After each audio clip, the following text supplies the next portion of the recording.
Hi friends, welcome back to my YouTube channel galaxy tutorial. आज के इस video में हम लोग क्लास 10 के मैथ्स के चैप्टर 13 जो कि सरफेस एरियाज एंड वॉल्यूम्स है उसके एक्सरसाइज 13.4 के एक लास्ट क्वेश्चन जो कि क्वेश्चन नंबर 5 है उसको सॉल्व करेंगे। क्वेश्चन नंबर 5 जैसा कि आप देख सकते हैं, a metallic right circular cone 20 centimetre high and whose vertical angle is 60 degree is cut into two parts at the middle of its height by a plane parallel to its base. If the frustum so obtained be drawn into a wire of diameter 1/16 centimeter, find the length of the wire.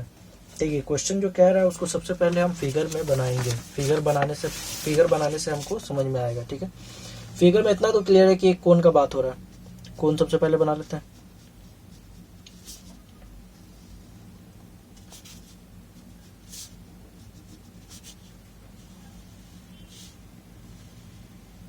ये कोन है। ठीक है, question कह रहा है कि ये कोन जो है ना, ये एक राइट सर्कुलर कोन है। राइट सर्कुलर कोन किसको कहते हैं दोस्तों? राइट सर्कुलर कोन उसको कहते हैं कि अगर उसको बीच से काट दिया जाए तो जो हिस्सा कोन इस लाइन के इस तरफ रहेगा वही सेम हिस्सा इस तरफ रहेगा, कहीं से भी इधर से ज्यादा कम नहीं होगा। ठीक है, अगर इसको बिल्कुल बीच से अगर काट दिया जाए, बिल्कुल मिडिल से, तो इसके राइट में जो चीज रहता है वही लेफ्ट में रहता है, एकदम सेम आइडेंटिकल, एकदम सेम टू सेम। जैसे ये पेन है ना? नहीं, पेन तो राइट नहीं, एक मिनट में दिखाता हूँ। देखिए ये इंस्ट्रूमेंट बॉक्स है, ये एक रेक्टेंगुलर शेप का है। अगर इसको एकदम बीच से काटेंगे तो जितना लंबाई यहाँ से यहाँ तक का होगा उतना ही लंबाई यहाँ से यहाँ तक का होगा ना, तो इसको हम कहेंगे राइट। ठीक है, मतलब सही, एकदम इक्वल। उसी तरह ये भी वही चीज है। ये कोन है, वो रेक्टेंगल था। तो इसको कह रहा है कि इस कोन का हाइट जो है वो 20 सेंटीमीटर है। कितना है? 20 सेंटीमीटर। ये जो ऊंचाई है ना यहाँ से यहाँ तक का, ये 20 सेंटीमीटर है।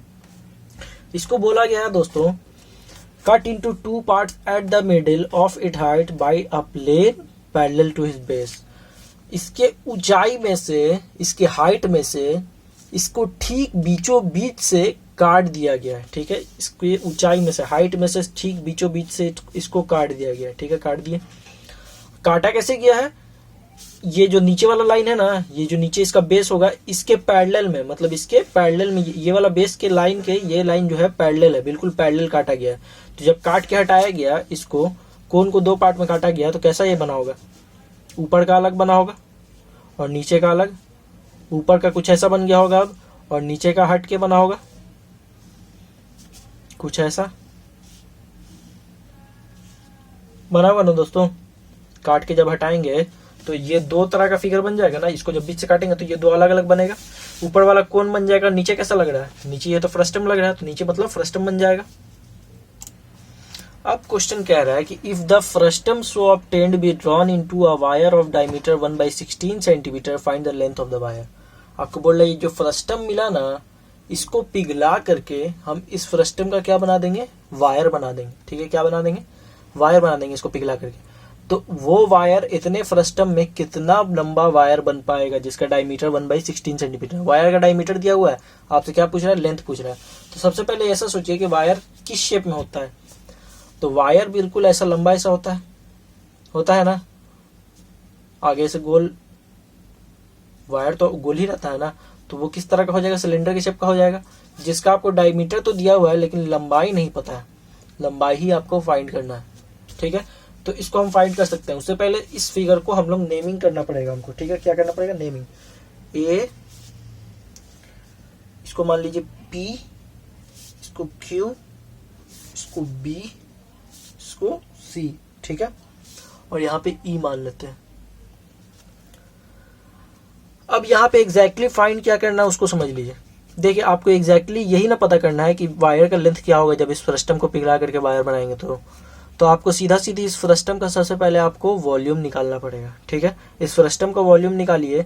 जितने वॉल्यूम का ये फ्रस्टम होगा उतना ही वॉल्यूम से क्या बनेगा? वायर बनेगा, क्योंकि पूरा पिघला करके पूरा को क्या बना दे रहे हैं? पूरे से वायर बना रहे हैं। तो जितना वॉल्यूम इस फ्रस्टम का होगा उतना ही वॉल्यूम का वायर भी बनेगा।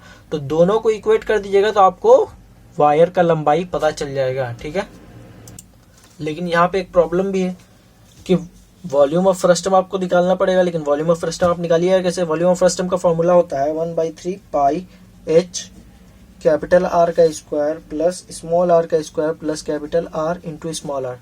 कैपिटल आर और स्मॉल आर यहाँ पे रेडियस है। रेडियस, इस सर्किल का रेडियस जो है स्मॉल आर हो जाएगा क्योंकि ये छोटा सर्किल है, और इस सर्किल का रेडियस हो जाएगा कैपिटल आर।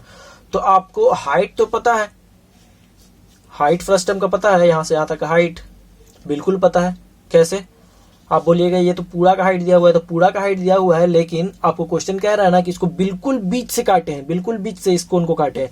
तो जाहिर सी बात है जब बिल्कुल बीच से काटेंगे तो ये बीचों बीच में क्या हो जाएगा, ऊपर 10 सेंटीमीटर नीचे 10 सेंटीमीटर। पूरा अगर 20 सेंटीमीटर है, अगर 20 सेंटीमीटर पूरा लंबाई है, इसको बोलेंगे बिल्कुल बीच से काटे हैं, तो ऊपर 10 बचेगा ना और नीचे 10 बचेगा, है ना। अगर बिल्कुल बीच से काटेंगे तो ऊपर 10 बचेगा, नीचे 10 बचेगा, मतलब ये लंबाई भी 10 हो जाएगा और ये यहां से यहां तक जो बचेगा ये भी 10 हो जाएगा। ठीक है, तो हाइट तो आपको पता है दोस्तों, लेकिन आप रेडियस आपको नहीं पता है, ये दोनों रेडियस। तो रेडियस के बगैर तो आप फाइंड कर नहीं सकते हैं वॉल्यूम। तो सबसे पहले ये दोनों रेडियस हमको फाइंड करना पड़ेगा, समझे। तो इसके लिए हम लोग ट्रिग्नोमेट्री का यूज करेंगे। तो अब यहाँ पे हम लोग अकॉर्डिंग टू क्वेश्चन, जो क्वेश्चन से हमको समझ में आ रहा है कि जो दिया हुआ है उसको हम लोग लिख लेंगे सबसे पहले। ठीक है सबसे पहले तो ए जो होगा वो हमारा, ये यहाँ पे इसको डी पॉइंट मान लेते हैं। ठीक है, इस पॉइंट को क्या मान लेंगे, डी। ये ए जो होगा हमारा डी के बराबर हो जाएगा। वो कितना होगा, 10 सेंटीमीटर होगा। क्यों? क्योंकि अभी अभी मैंने आपको बताया कि ये पूरा लंबाई जो एडी था ये 20 सेंटीमीटर था, इसको बिल्कुल आधा काटे तो ये ए और ईडी बन गया। तो जाहिर सी बात है आधा 20 का आधा क्या होता है, 10 यहाँ पे और 10 यहाँ पे, 10 यहाँ पे आ जाएगा और 10 यहाँ पे आ जाएगा। तो ए और ईडी कितना हो जाएगा, डी 10 सेंटीमीटर, 10 सेंटीमीटर दोनों हो जाएगा। इतना तो क्लियर है। उसके बाद एक और चीज आप क्वेश्चन से देख सकते हैं, ट्राइंगल एडीसी, ट्राइंगल एडीसी, कौन सा ट्राइंगल, ट्राइंगल एडीसी, ये कन्ग्रेंट होगा किसके, ट्राइंगल एडीबी के। अब ऐसा कैसे कह सकते हैं, देखिए ये क्वेश्चन में दिया हुआ है लेकिन हम लोग इसको लिखने से डरते हैं कि ये सही है गलत है, ऐसा कैसे लिख सकते हैं। तो देखिए इसको लिखना बिल्कुल भी गलत नहीं है। वो क्यों? क्योंकि क्वेश्चन ही कह रहा है कि यहाँ पे एक राइट सर्कुलर कोन है, और राइट का मतलब क्या होता है मैंने आपको अभी बताया था कि जो चीज इस साइड होगा वही सेम चीज इस साइड होगा, दोनों एकदम एक दूसरे के बराबर होगा। जितना एंगल यहाँ बनेगा उतना एंगल यहाँ बनेगा, जितना एंगल यहाँ बनेगा उतना एंगल यहाँ बनेगा, ये बिल्कुल एकदम सेम होना चाहिए। ठीक है, तो इसी को आइडेंटिकल कहते हैं। तो उस हिसाब से ये ट्राइंगल इस ट्राइंगल के बिल्कुल इक्वल होगा ना, तो इसीलिए हम इसको लिख दें पहले ही। ठीक है, इसका आगे आपको यूज पड़ेगा। Angle C A D equal होगा एंगल बी ए डी के। जैसा कि मैंने आपको बताया कि दोनों ट्राइंगल जब बिल्कुल आइडेंटिकल है तो ये एंगल जितना इसमें बनेगा इस ट्राइंगल में, उतना ही ये एंगल इस ट्राइंगल में भी बनेगा, है ना। ये एंगल इस एंगल के बराबर हो जाएगा, होगा ना। तो क्वेश्चन कह रहा है कि ये जो पूरा ये वाला एंगल है ना, ये जो पूरा एंगल है ये 60 डिग्री है। ठीक है, क्वेश्चन में यहाँ पे गिवन है। ठीक है, वर्टिकल एंगल 60 डिग्री, मतलब यही एंगल, वर्टिकल मतलब सीधा जो ऊपर में एंगल है, वर्टिकल खड़ा होता है। ठीक है, तो ये जो है कितना है, 60 डिग्री है टोटल। तो जैसा कि मैंने यहाँ पे क्वेश्चन पढ़ के आपको बताया कि ये एंगल इस एंगल के बराबर होगा, तो मान लो इस एंगल को हम लोग मान लो अगर x मान लेते हैं और इसको y मान लेते हैं। नहीं रुकिए, मैं अब इसको सॉल्व कर देता हूँ। नहीं, ऐसा मान लीजिए कि इसको x मान लेंगे और इसको भी x मानेंगे। क्यों? क्योंकि ये जितना है उतना ही ये भी है, दोनों बराबर है ना, दोनों बराबर। क्वेश्चन कह रहा है कि जितना ये एंगल होगा उतना ही ये एंगल भी होगा, तो इसको भी x मान लेते हैं, इसको भी x मान लेते हैं। तो एक एंगल कितना होगा, अगर 2 60 है तो एक कितना होगा, तो दोनों को जोड़ लीजिए। दोनों को जोड़ने पे कितना आना चाहिए, 60 आना चाहिए। ये दोनों एंगल, ये भी x, ये दोनों x को जोड़ने पे 60 आना चाहिए ना। तो x प्लस x क्या हो जाएगा, 2x हो जाएगा, equal to 60।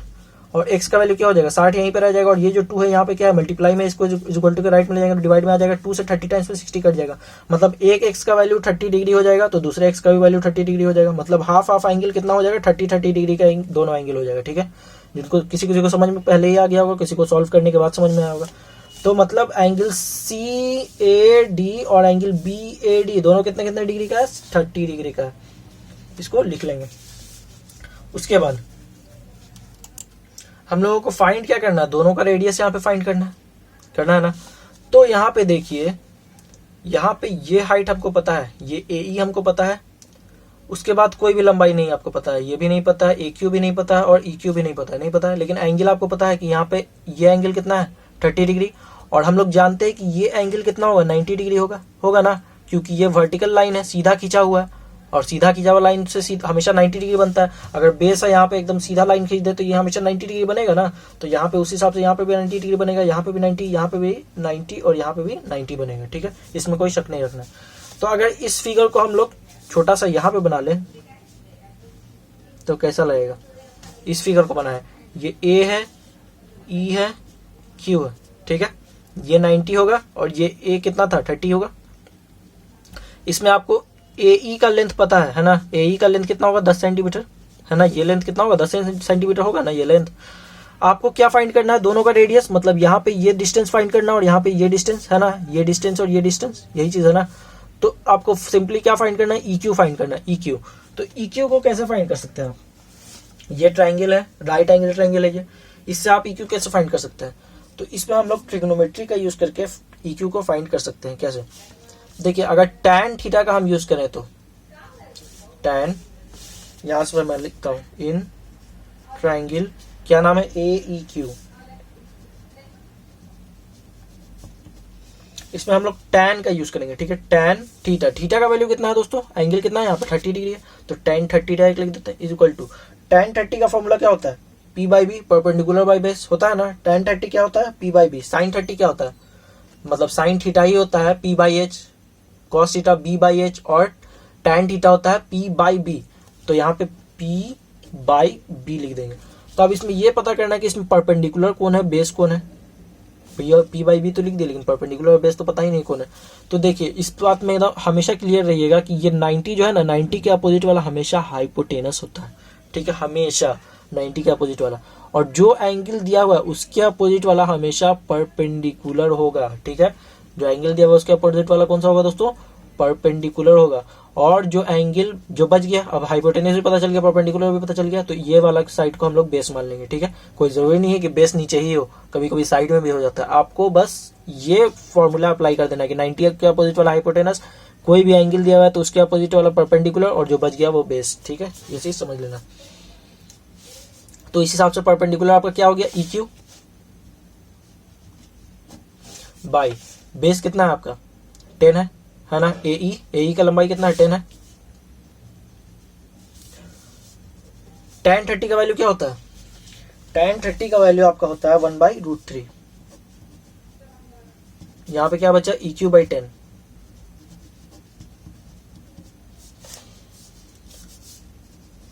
One by root three, यहाँ पे जो 10 यहाँ पे डिवाइड में है ना, इसको इज इक्वल टू के लेफ्ट में, ये हाँ लेफ्ट में लेके आएंगे तो मल्टीप्लाई में हो जाएगा। बचेगा आपका ई क्यू, सिर्फ इन बचेगा 10 इंटू 1 10 बाई में √3 जैसे था वैसे लिख लेंगे, is equal to E Q. और ई क्यू था क्या? ये रेडियस था ना। तो ये किसका रेडियस है? छोटे वाले सर्किट का रेडियस है। ये दो सर्किल है ना, यहाँ पे एक बड़ा सर्किल है, एक छोटा सर्किल है, तो इसको हम लोग स्मॉल आर मान लेते हैं। ई क्यू को क्या मान लेते हैं? Small R. Small R is equal to 10/√3। एक रेडियस तो आपको आ गया। अब आप कैपिटल आर फाइंड कीजिएगा। तो कैपिटल आर के लिए दूसरा ट्रायंगल हम लोग लेंगे, इन ट्रायंगल। अब देखिए कौन सा ट्रायंगल, ये वाला रेडियस फाइंड करना है यहाँ से यहाँ तक, है ना। तो इसके लिए आप लोगों को ये पूरा ट्रायंगल लेना पड़ेगा, ए डी सी। ये पूरा, ये जो बड़ा वाला ट्रायंगल है ना, ए डी सी, इसको पूरा लेना पड़ेगा। तो ए डी सी सबसे पहले बना लीजिए, कैसा है? ए डी सी, नहीं ना। एडी का हाइट क्या होगा दोस्तों? एडी का हाइट क्वेश्चन ही कह रहा था कि 20 सेंटीमीटर पूरा यहाँ से यहाँ तक, है ना। यहाँ पे 90 डिग्री होगा, अभी भी मैंने बताया कैसे होगा, ठीक है। ये एंगल 30 डिग्री है, ये तो चेंज नहीं हुआ, वही 30 डिग्री है। यहाँ पे देख लीजिए, ये एंगल है 30 डिग्री, जिससे इसमें था, बस यहाँ पे हाइट यहाँ तक लिए थे, लेकिन एंगल तो सेम था ना। तो आपको इसमें भी यहाँ पे लिख लीजिए ए डी सी, इसमें भी आपको सेम चीज फाइंड करना है, ये डी सी, है ना। डी सी इसमें भी फाइंड करना, तो यहाँ पे भी सेम फॉर्मूला लगाएंगे। सबसे पहले यहाँ पे देखेंगे परपेंडिकुलर हाइपोटेनस और बेस कौन सा है। तो 90 के अपोजिट वाला हमेशा ये हाइपोटेनस होता है, ठीक है। 90 के अपोजिट वाला हमेशा क्या होता है? हाइपोटेनस। एंगल के अपोजिट वाला परपेंडिकुलर, और जो बच गया वो बेस, ठीक है। तो यहाँ पे भी tan थीटा लगाएंगे, tan 30 यहाँ पे भी लगेगा क्योंकि 30 डिग्री एंगल है। पर tan 30 का, ये tan का फॉर्मूला होता है परपेंडिकुलर बाई बेस, तो p बाई बी लिख लेंगे। tan 30 का वैल्यू 1/√3। परपेंडिकुलर यहाँ पे कितना है दोस्तों? डीसी। और बेस कितना है? बेस एडी है, जिसका वैल्यू 20 है। 1/√3, ये 20 यहाँ पे डिवाइड में था, इसको इक्वल टू के लेफ्ट में लेके आएंगे तो क्या हो जाएगा? मल्टीप्लाई में हो जाएगा। 20 इंटू 1 20 बाई में √3 is equal to D C. और ये था क्या, ये बड़े वाले सर्किल का रेडियस है ना, यही ना बड़ा वाला सर्किल है और इसका रेडियस है, तो इसको हम लोग कैपिटल आर मान लेंगे।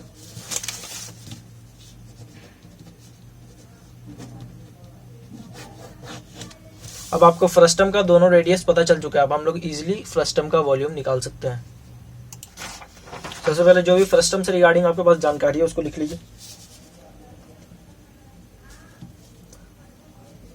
हाइट ऑफ फ्रस्टम आपको पता है ना दोस्तों, इस फ्रस्टम का हाइट क्या होगा, 10 होगा। कैसे होगा ये पता ही है आपको, क्योंकि इसको 2 पार्ट में तोड़ दिए थे, तो ऊपर का 10 था, नीचे का भी 10 था ना, तो फ्रस्टम का हाइट कितना हो जाएगा, इसको स्मॉल h मानेंगे, इसको 10 सेंटीमीटर। ठीक है, उसके बाद फ्रस्टम का 2 रेडियस है, एक ऊपर वाला एक नीचे वाला, तो अपर रेडियस पहले लिख लीजिए, अपर रेडियस, इसको हम लोग स्मॉल आर माने थे, है ना, छोटे वाले रेडियस है तो इसको स्मॉल आर मान लेते हैं। स्मॉल आर कितना आया था हमारा, 10/√3, सब सेंटीमीटर में है दोस्तों। ठीक है, सेंटीमीटर में है सब। और उसी तरह लोअर रेडियस को, ये वाले रेडियस को क्या माने, कैपिटल आर माने हैं, क्योंकि बड़े वाले सर्किल का रेडियस है। और ये हमारा आया 20/√3 सेंटीमीटर। ठीक है, 20/√3 सेंटीमीटर। अब हम लोग वॉल्यूम ऑफ फ्रस्टम निकाल सकते हैं। फॉर्मूला क्या है दोस्तों, 1/3 पाई h कैपिटल आर का स्क्वायर प्लस स्मॉल आर का square plus capital R into small R. ठीक है, बस इसी पे बेस करके इसका आप सॉल्व कर सकते हैं इसको। 1/3 पाई को भी रहने दीजिए, सबको वैल्यू पुट कर दीजिए। एच कितना है, हाइट 10 है, कैपिटल आर आपका कितना है दोस्तों, 20/√3, स्मॉल आर 10/√3, सबका स्क्वायर है तो यहाँ पे स्क्वायर कर देंगे। Capital R 20/√3, small R 10/√3।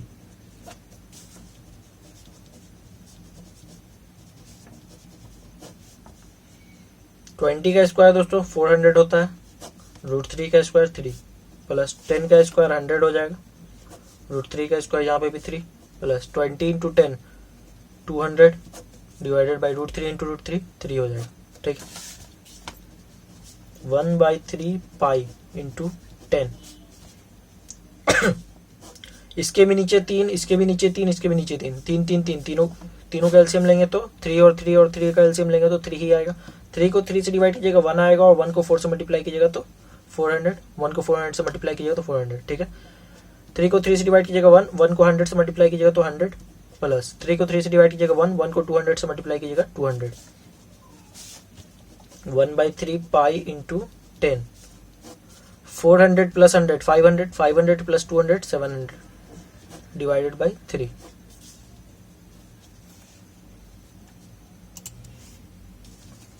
One by 3 into pi into 10 into 700, bracket हटाएंगे तो ये बाहर आ जाएगा 700 बाई में 3, जो मल्टीप्लाई होता कर दीजिए। 10 1 जा 10 पाई डिवाइडेड बाई 3 इंटू 700 बाई में 10, सॉरी 3,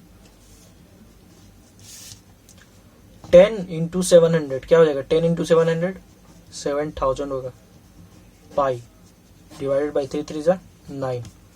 ये हमारा क्या आ गया, वॉल्यूम ऑफ फ्रस्टम। ठीक है, वॉल्यूम ऑफ फ्रस्टम कितना है, 7000 बाई 9 पाई, और सेंटीमीटर में था तो सेंटीमीटर क्यूब। ये फ्रस्टम का वॉल्यूम है। हम लोगों को फाइनली निकालना है वायर की लंबाई कि जिससे इस फ्रस्टम को पिघला के जब नया वायर बनाएंगे तो उसका लेंथ क्या होगा। तो इसके लिए मैंने आपको बताया था कि वॉल्यूम ऑफ फ्रस्टम जो है वॉल्यूम ऑफ वायर के बराबर होगा। तो हम लोग चलिए वॉल्यूम ऑफ वायर निकालेंगे, लेकिन उससे पहले जो वायर का डिटेल्स दिया हुआ है उसको लिख लेते हैं। वायर के डिटेल्स में डायमीटर ऑफ वायर आपको गिवन है, डायमीटर ऑफ वायर यहाँ दिया हुआ है 1/16 सेंटीमीटर। तो रेडियस क्या हो जाएगा दोस्तों, रेडियस जो होता है डायमीटर बाई 2 होता है। तो डायमीटर तो यहाँ पे 1/16 है ना, तो इसको 2 से और डिवाइड कर देंगे, डिवाइडेड बाई 2।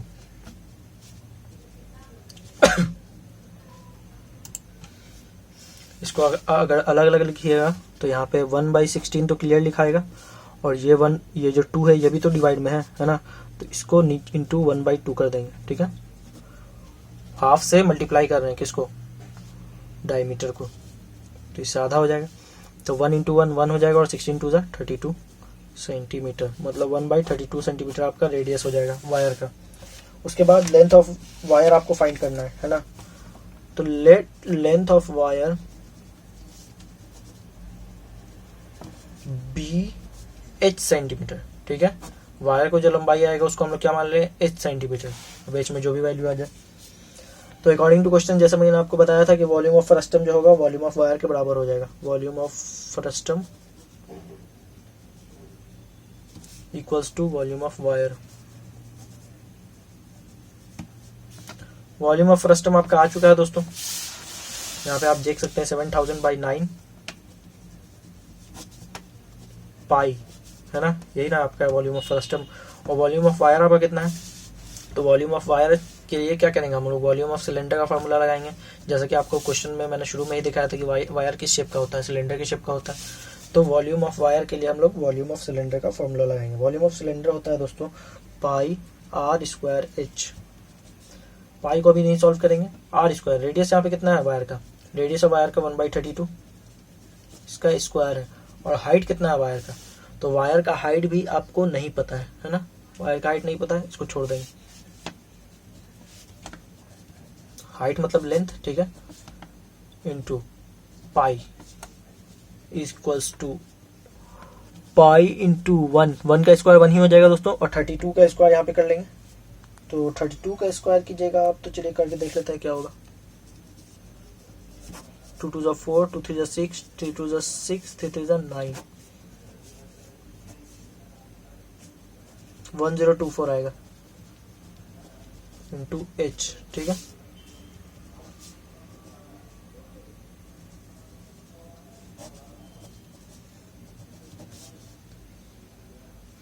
अब यहाँ पे जो भी है ना h को छोड़ करके बाकी ये दोनों जो है ना इसको इक्वल टू के लेफ्ट में ले आएंगे। तो ये पाई जो है अभी इक्वल टू के राइट में क्या है, मल्टीप्लाई में अभी इसको इक्वल टू के लेफ्ट में लेके आएंगे तो डिवाइड में हो जाएगा, नीचे में आ जाएगा, है ना। उसी तरह ये 1024 जो है 1/1024 है, इसको इक्वल टू के अगर लेफ्ट में लेके आएंगे तो ये पलट जाएगा, 1024 बाई में 1 हो जाएगा ना, ये पलट जाता है। इक्वल टू के लेफ्ट या राइट ले जाइए तो जो मल्टीप्लाई में रहता है वो पलट जाता है। इक्वल टू आपका एच बचेगा। सबसे पहले पाई से पाई कट जाएगा दोस्तों, उसके बाद इसको काट के देखते हैं कटेगा कि नहीं। 7000 इंटू 1024 डिवाइडेड बाई 9 आया इक्वल टू एच, ठीक है। अगर सेंटीमीटर में लिखिएगा लेंथ, ये एच क्या है लेंथ, तो यही आपका सेंटीमीटर में आंसर आएगा, ठीक है। इसको आगे सॉल्व करेंगे, लेकिन अगर सेंटीमीटर में लिखिएगा तब। लेकिन अगर हमको मीटर में लिखना है, चूंकि वायर जो है मीटर में ही दिया जाता है और आंसर भी आपका मीटर में, तो मीटर के लिए इसको 100 से डिवाइड कर देंगे, क्योंकि 1 मीटर में 100 सेंटीमीटर होता है। तो यहाँ पे इसको अगर हमको मीटर में कन्वर्ट करना है तो 100 से डिवाइड देना पड़ेगा। इसको क्या करेंगे, 100 नीचे ले आएंगे डिवाइड में, ये आपका मीटर हो जाएगा इक्वल टू एच, ठीक है। इतना मीटर, इतना क्या था सेंटीमीटर था, और अगर 100 से डिवाइड कर दिया तो मीटर हो गया। ये 2 जीरो से ये 2 जीरो सीधा कट जाएगा, इसीलिए अब हम अभी पहले ही हम लोग मीटर में भी कन्वर्ट किए ताकि काटने में आसानी हो जाए। अब देखिए इतना मल्टीप्लाई करते उससे कम ये मल्टीप्लाई करना है। 1024 इंटू 70 डिवाइडेड बाई 9। सिंपली आप 1024 को पहले 70 से नहीं 7 से मल्टीप्लाई करेंगे, ठीक है। 7 4 28 का 8, 2 कैरी, 7 2 14, 14 और 2 16, 16 का 6, 1 कैरी, 7 0 0 और 1, और 7 1 7, 7 1 6 8, और ये 0 को यूज नहीं किया था तो 0 लिख लेंगे, ठीक है। डिवाइडेड बाई 9, ये 100 तो कट गया, मीटर इक्वल टू एच। अब इसको भी सॉल्व करेंगे। इसको सॉल्व करने के लिए सिंपली हम डिवाइड दे देते हैं। देखिए डिवाइड यहाँ पे जगह है, यहाँ पे डिवाइड दे देता हूँ मैं। 71680 यही ना है, इसको किससे डिवाइड करना है, 9 से। तो इसको काट देते हैं। 9 7 आपका 63 आता है, ठीक है, क्योंकि 9 8 72 हो जाएगा तो बढ़ जाएगा। फिर 11 में से 3 घटाइएगा आप तो 8 बच जाएगा, और ये तो 0 हो जाएगा। 86 बचेगा आपका। 9 9 81 आता है, फिर यहाँ 5 बचेगा, यहाँ 8 उतार दीजिए। 9 5 45 और 9 6 54, तो मतलब 6 टाइम में 54, फिर यहाँ पे 4 बचेगा, ये 0 में चले आइए, तो 9 3 ज़ा 27, 9 4 ज़ा 36, यहाँ पे 4 बच जाएगा, फिर यहाँ 0 दे दीजिए, फिर यहाँ पे 9 4 ज़ा, यहाँ पे 4 बचेगा, यहाँ पे 0, 1 मिनट, यहाँ पे 0 देंगे तो यहाँ पॉइंट दे देंगे, ठीक है। फिर 9 4 ज़ा 36 फिर आ जाएगा, फिर यहाँ पे 4 बचेगा, फिर यहाँ पे 0 दीजिएगा, फिर ऐसे ही चलता चला जाएगा, तो मतलब 4 4 4 4 4 आएगा, ठीक है। तो आपको आ जाएगा 7964.44, ठीक है, 44 मीटर, यही आपका आंसर हो जाएगा। ये आपका लेंथ ऑफ वायर आएगा, h equal to length of wire कितना आ गया, मतलब इस फ्रस्टम को अगर हम लोग पिघलाएंगे ना, देखिए इस फ्रस्टम को अगर हम लोग पिघलाएंगे तो इतना लंबा वायर जो है हम बना सकते हैं, जिसका डायमीटर भी आपको दिया हुआ है कि 1/16 होना चाहिए, तो मतलब इतना 1/16 सेंटीमीटर का डायमीटर का वायर कितना लंबा हम लोग बना सकते हैं, 7964.44 मीटर, इतना लंबा हम लोग वायर बना सकते हैं। सो ये हमारा क्वेश्चन नंबर 5 था, वो कंप्लीट हो गया। So thanks for watching friends. अगर आपको वीडियो अच्छा लगा तो वीडियो को लाइक कीजिए, हमारे चैनल को सब्सक्राइब कीजिए, अपने फ्रेंड्स के साथ शेयर कीजिए और बेल आइकन को भी प्रेस कीजिए ताकि हमारे लेटेस्ट वीडियो का अपडेट आपको सबसे पहले मिल सके। तो मिलते हैं दोस्तों अगली वीडियो में, तब तक के लिए good bye and take care.